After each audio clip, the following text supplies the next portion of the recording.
Hi, this is Dr. Gregory Sadler. I'm a professor of philosophy and the president and founder of an educational consulting company called Reason.io, where we put philosophy into practice. I've studied and taught philosophy for over 20 years, and I find that many people run into difficulties reading classic philosophical texts. Sometimes it's the way things are said or how the text is structured. But the concepts themselves are not always that complicated, and that's where I come in. To help students and lifelong learners, I've been producing longer lecture videos and posting them to YouTube. Many viewers say they find them useful. What you're currently watching is part of a new series of shorter videos, each of them focused on one core concept from an important philosophical text. I hope you find it useful as well.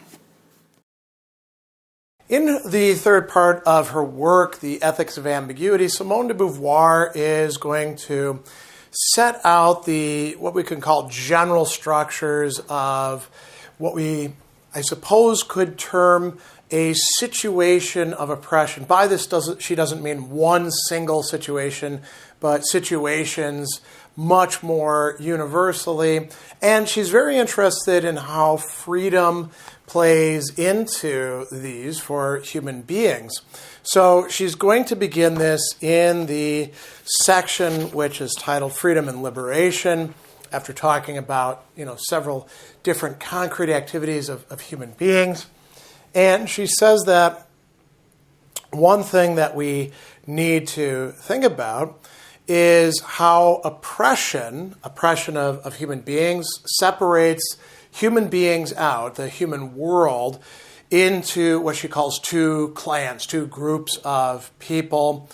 There are those who enlighten humanity by thrusting it ahead of itself, using their freedom in a dynamic way, and those who are condemned to mark time hopelessly in order merely to support the collectivity of human beings in, everything from families all the way up to entire societies. She says their life is a pure repetition of mechanical gestures. Their leisure is just about sufficient for them to regain their strength.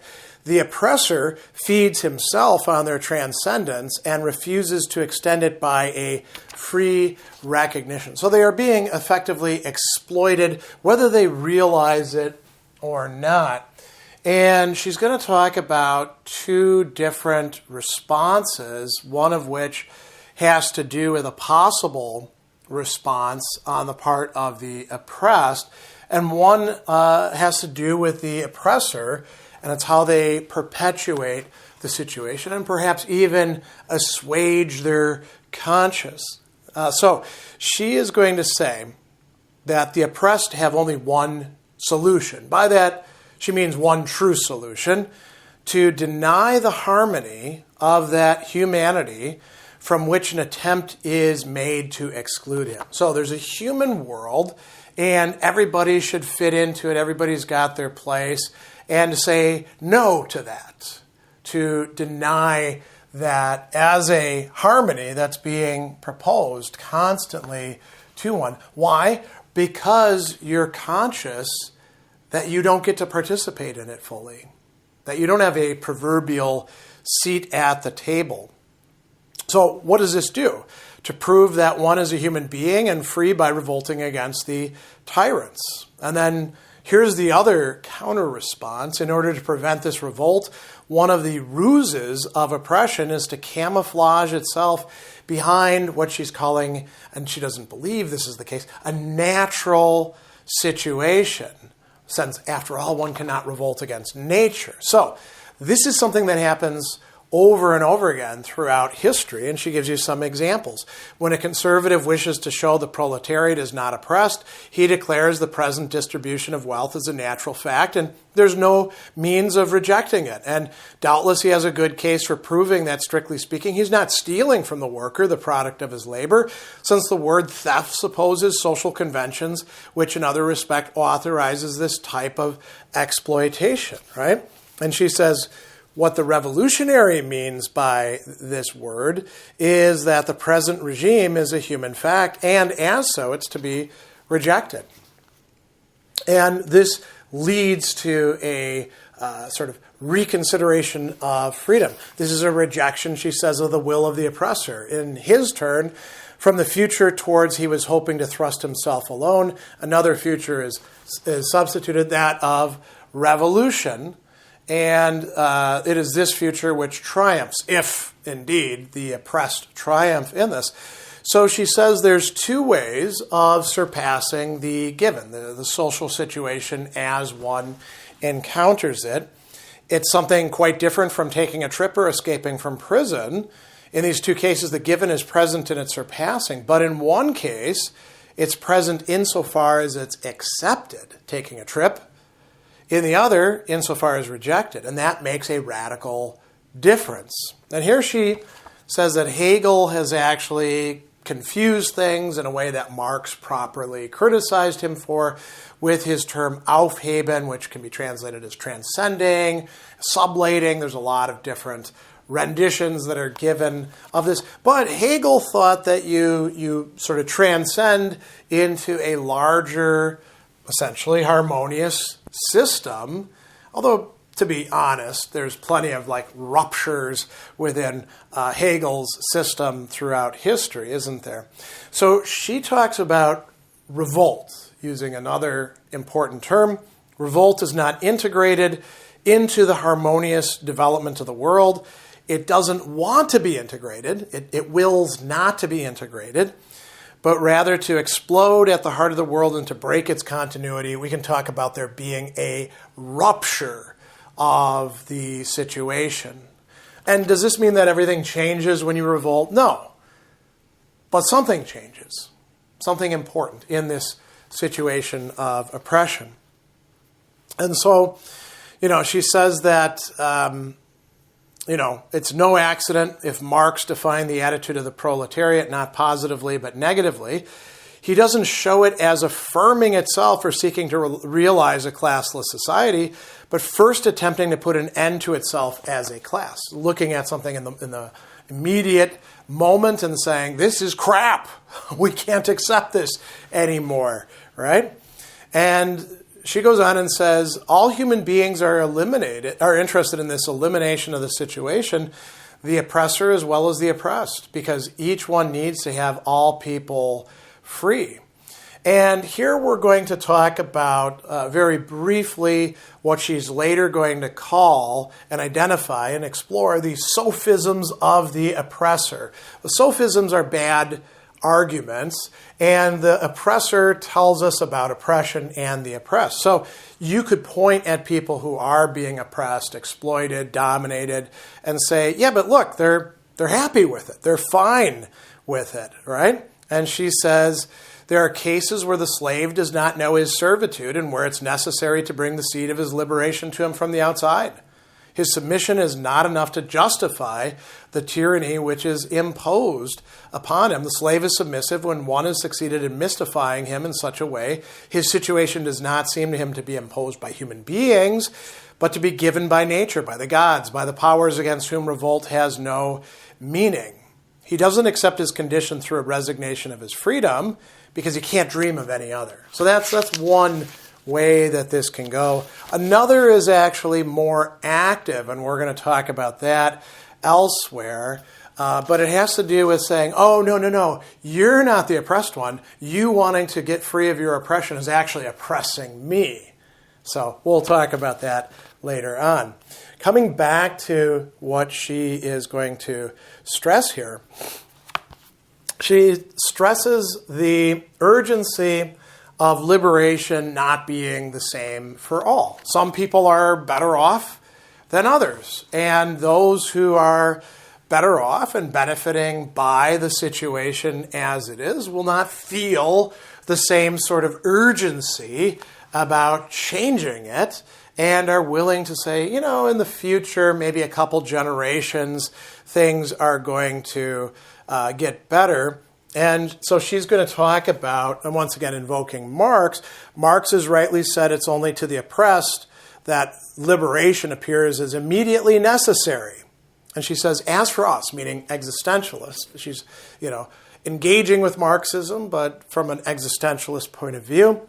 As for us, we do not believe in a literal necessity, but a moral exigence. What is an exigence? A demand, a need, a willing in this case as well.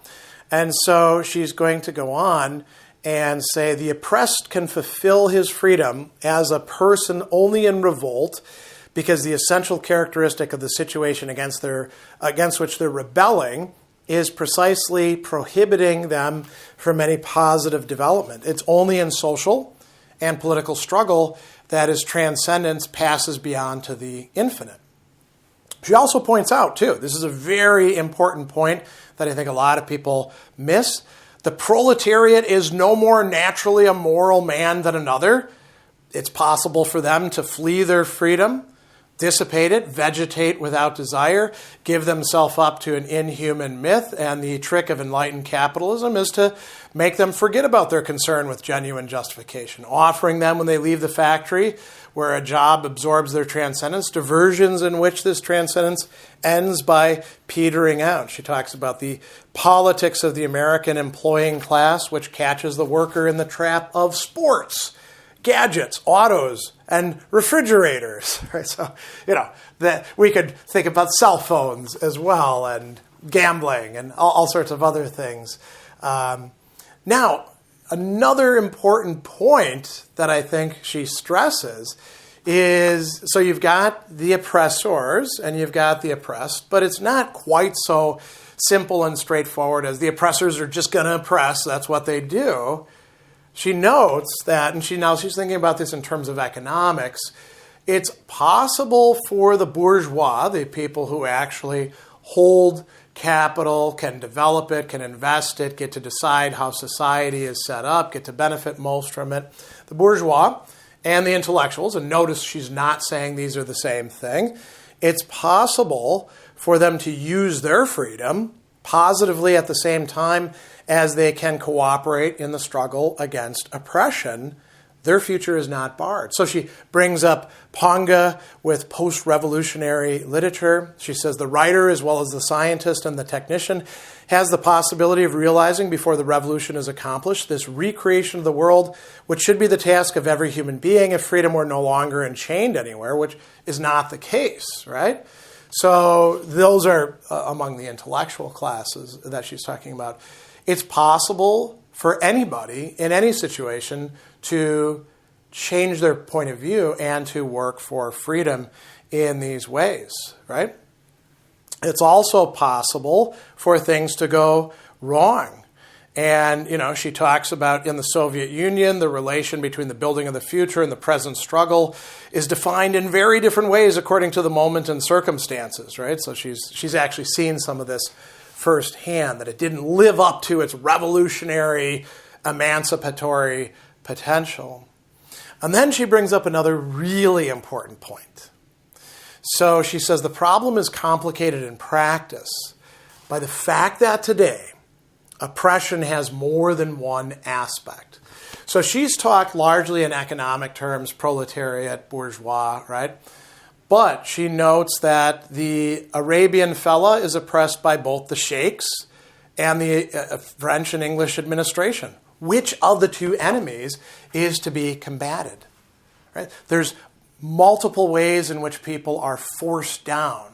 Their freedom is being expropriated from them, used, dominated by those who get to set themselves up above them. And it's not just one single power structure. There could be all sorts of things going on. And she says the interests of the French proletariat are not the same as those of the natives in the colony, which are to be served. Here the question is political before being moral. Ultimately, she says, we must end by abolishing all suppression, but each one must carry on his struggle in connection with that of the other and integrating it into the general pattern. What order should be followed? What tactics should be adopted? It's a matter of opportunity and efficiency. For each one, it also depends on his individual situation. It's possible that they may be led to sacrifice temporarily a cause whose success is subordinate to that of a cause whose defense is more urgent, right? So she brings up the example of, during the war, and what she means is World War II, fighting against fascism worldwide, black leaders in America were asked to drop their own claims for the sake of the general interest. And they were being treated in pretty terrible ways. I mean, there were segregated troops even back then, right? And, you notice that the black GIs didn't get the GI Bill after the war. Richard Wright refused. He thought that even in time of war, his cause, going against racial oppression, as opposed to, totalitarianism, had to be defended, right? So this is something that I think de Beauvoir is going to say, you have to make your own judgment about this. If you're trying to go against multiple interlocking oppressions, then you kind of have to decide which one gets priority, and there's no single criterion by which we can arrange all of these. Every one of those establishing priorities is indeed a use of human freedom. So there's a lot of complicated structure to this, overall situation of oppression as de Beauvoir lays it out here in the Ethics of Ambiguity.